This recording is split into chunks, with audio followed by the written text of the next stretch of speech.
Before we begin, thank you very much to Soupy Doorman for joining the Patreon campaign. Thank you very much for the support. Always means the world to me because it means you want the channel to continue. You want the content to keep coming. You want the daily grind to keep grinding. And we can certainly do that as long as you guys show the support that you are showing. And I dearly appreciate it. Thank you guys very, very much. Always appreciate it. Okay, so let's do this video. So let's not spend too long saying the thank yous. Let's get into this video because I'm answering something. We've talked about Gobots on this channel plenty of times already, but there's always the questions that kind of linger and the ones that get asked all the time that every now and then I feel like I just have to make this video just to answer the specific question. So the question today is, why aren't more Gobots in Transformers? Because it would make a lot of sense, right? They were the other transforming robot toy brand of the 80s. There were plenty of them. A lot of companies tried to get in on the Transformer boom, around the mid 80s or so. But that was the big competitor, right? And a lot of people really know is that Hasbro bought the Gobots. So they should have Gobots, correct? Okay.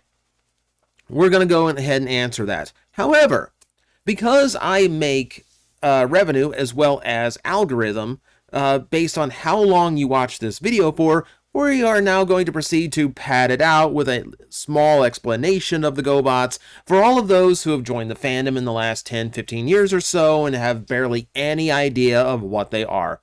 Hello, Michael Bay fans. How you doing? So, for those completely out of the know, Gobots, they were the alternate to the Transformers. In reality, they are the originators. They came first.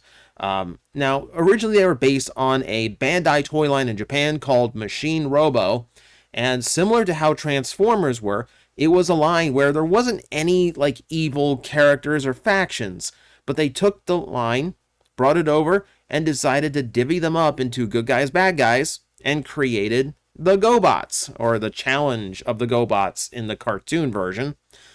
So, basically the exact same premise as how Transformers started, but they did beat Transformers to the market by about 6 months. So, actually, kind of kicked things off. The difference between them was pretty vast. The engineering is completely different style on Gobots. They're always more simple, and they're always and most of them are a lot smaller. The average Gobot size was about a little bit bigger than what the original mini-bots were. But they were die-cast, they were chrome, and some of them actually had really clever engineering schemes for that size. And of course, there were larger ones. You're seeing some of them on the screen now. Because of the size, they got to have things that Transformers didn't, like vehicle toys as well as play sets. Something that Transformers took a few years to figure out with Metroplex and the like. So when you look back on it, Gobots actually did have a place, and it's actually surprising when you go back and look at Gobots and realize just how many things they got right by comparison to Transformers. I did a whole video about that. Go search the channel and find that one. It's a fun one where I got to play devil's advocate. But the point being, a lot of this feels like it would be viable to make as Transformer characters, and yet we don't have that, and the question is, why? So, I am now going to proceed to do the exact opposite of what I just said, because rather than dragging this out and making you wait through what is inevitably going to be close to a 20-minute video just to get the answer to the question in the title, I'm going to go ahead and answer it now, just so we can kind of get it out of the way, and then we can kind of look into the history of all of this. So, why don't we have more Gobot characters in Transformers? There is a plethora of reasons, and a lot of it is just nonsense legal stuff. For starters, the original cartoon is still owned partially by Hanna-Barbera, the animation studio that created it. This is a weird situation. It's a really weird situation. So, When you get the DVDs, it does mention that it is co-owned with Hasbro, but because they do not have full rights to it, they cannot fully use it without proper like permissions from everyone involved. And the Hanna-Barbera cartoons are now distributed by Warner Brothers, which means Hasbro would have to get their approval to sign on to a lot of this stuff. And considering Warner Brothers has most of their licenses with Hasbro's competitors, that generally does not happen. So it's a legal minefield to actually even use the phrase Gobots. Hasbro actively avoids using it to this day, even though they have the actual trademark for it. And weird things happen. Weird things happen too. Like, it's hard to follow this license. So there's a comic book out there too that got to use the Gobots exactly as they looked in the cartoon. I don't know how they legally managed it. I really don't, but they did. They did. So it's hard to keep track of, and the limited ways they use Gobots makes it even more confusing. But I'm going to give you the real reason. I'm going to give you the main reason here. And I've explained it on this channel before, but for those who are just clicking on to get the answer, well, here you go.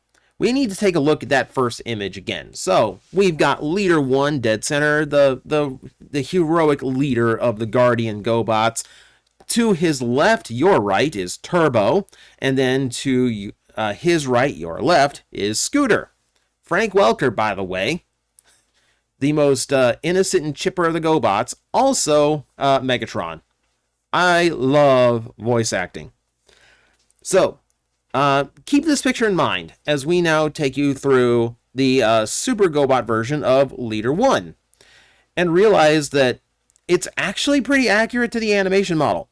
They did alter the head so we had a mouth, but the goggle eyes, the yellow goggle eyes, are still there. The things around his head are still there.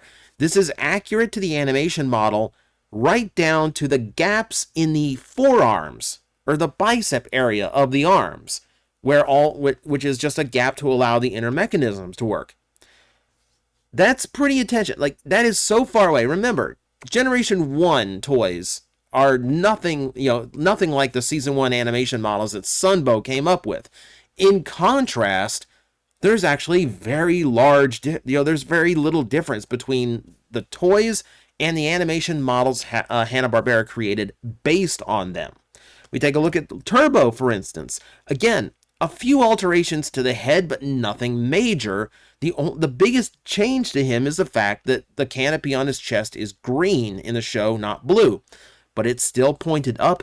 He still has the tall things beside his head. The wheels are right there on his shoulders in the animation model. Animation models also in Gobots don't cheat transformations. They literally show the exact transformation that the toys go through, which makes them even more accurate to the toy. And then you have Scooter, which basically just looks like his animation model.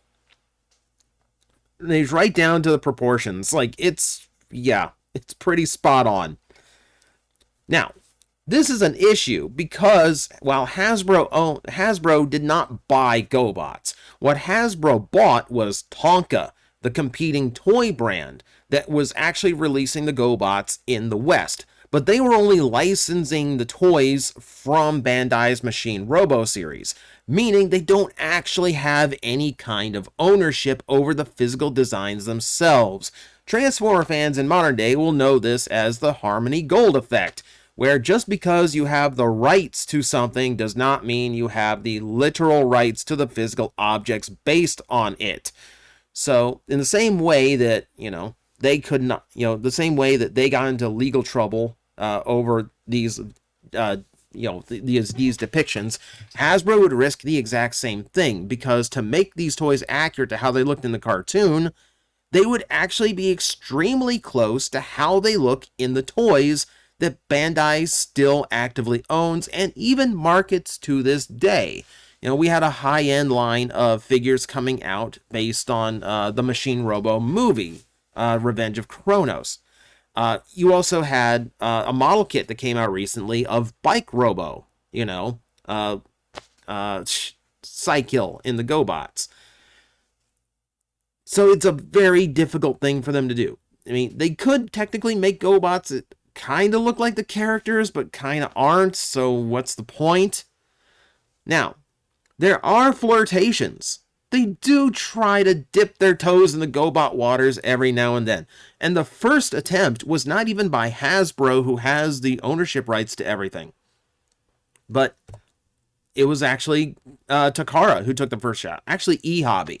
So they released this set as the G1 Gobots, parsed the same way that Hasbro's trademark is, which is Go-Bots. That's the active trademark. But the toys themselves are just recolors of the mini-bots, done up in either prototype color schemes from the Machine Robo toys, or just completely made up. The original solicitation for them included actual Gobot names. You know, we had Smallfoot, you know, we had Road Ranger, we had Treads, Bugbite, all of those. But they got cold feet. You know, even though all of that is intellectual property that Hasbro would have bought along with Tonka, they still kind of played it safe, and they just called them G1 Gobots. You know, so it's a very loose homage. Very loose homage. They are depicted as coming from a different universe, though, so there's a little tongue-in-cheek to it, too. This is the depiction that we still commonly get for some of these characters. Bugbite, for instance, always comes out as a white Bumblebee now. You know, and it's one of the go-to repaints for Bumblebee these days. Now, we kind of thought we were kind of done with this, and that Bugbite would be the only survivor, but then all of a sudden, thanks to Generation Selects, we got a new Road Ranger toy, which was a completely random pull. So now it's just making me look at, like, we've got a new Warpath and Cosmos mold. You know, where's Pathfinder and Treads? Where's the rest of them? Why can't we get these? So we have weird situations like that. It also doesn't mean that Hasbro can't do homages to the original toys. So, for instance, we have this figure. So, obviously, you know, it's a repaint of Dirt Boss from Revenge of the Fallen. It's called Deadlift here. But the color scheme, and even some of the deco on the toy, is in reference to Spoons, the Gobot forklift, which is a completely random pull. But when you just made a forklift transformer, what else are you going to call it? What else are you going to do with it as a repaint? So Gobot homage it was. And again, they're very careful with these. It's like such a weird legal thing. Someone actually did the research and actually found out that, yes, Hasbro technically owns the character models from the cartoon, because that is part of the intellectual property. But because it's so close to the originals, they can't actually act on those ownerships. Super weird. But they can do things like this that kind of remind you of the original, but absolutely do not look like the original. This is fine. There was another one that was going to be one of those Target exclusive Scout class figures from the original movie line that were just, you know, Cybertron and Energon repaints. But it was going to be based on Night Racer or Night Ranger. Apologies.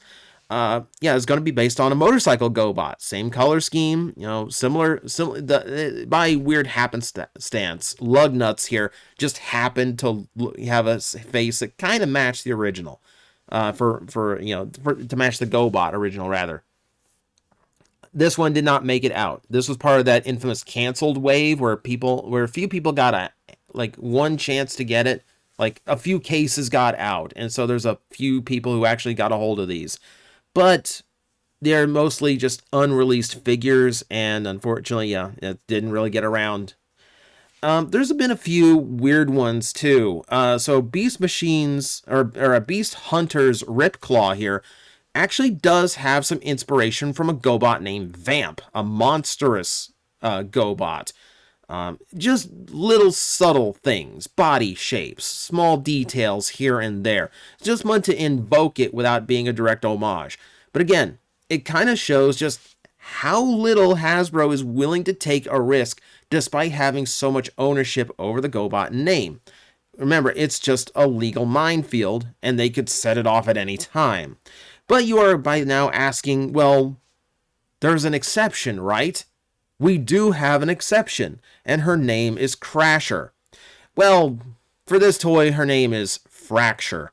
So this was released as a Walmart exclusive '07 movie toy, which were just comprised of, repaints from Cybertron or classics. And yeah, it is a very direct homage to Crasher. And it's a beautiful use of this mold, by the way. I thought this was a fantastic way of reusing Mirage. This one was interesting. Number one, it's named Fracture. And that is likely because they did not have the rights to the name Crasher at the time, or again, because they weren't willing to take that chance. There's also more legal loopholes to this one as well. For starters, the designer of the toy actually had to prove to Hasbro that a real-life vehicle had this color scheme, which is a mix of Crasher's on-screen model as well as her alternate white toy that was released back in the day as well. But he had to prove that this specific deco exists so they could go, just in case Bandai came knocking one day, they could go, no, it's based on this race car. It's just coincidence that it's based on it kind of looks like your toy. So they got away with it. But again, it's just it's a good homage, but it's still just kind of loose. They did admit that the original intent was for it to be Classics Crasher and released in the Classics line, but did not quite get there. So it is what it is. But we have another one, don't we? We have the Velocitron one, and now not only does this one have a head that I would say is actually closer, because it's a little bit larger, a little bit rounder, but also much more solid vehicle, much more solid robot. So this one actually hits the Crasher notes a lot harder than the original. The fact that it's also named Decepticon Crasher is kind of a huge deal. It's the biggest step Hasbro's ever taken to actually replicating a GoBot. Now, again, we're playing with tricks here.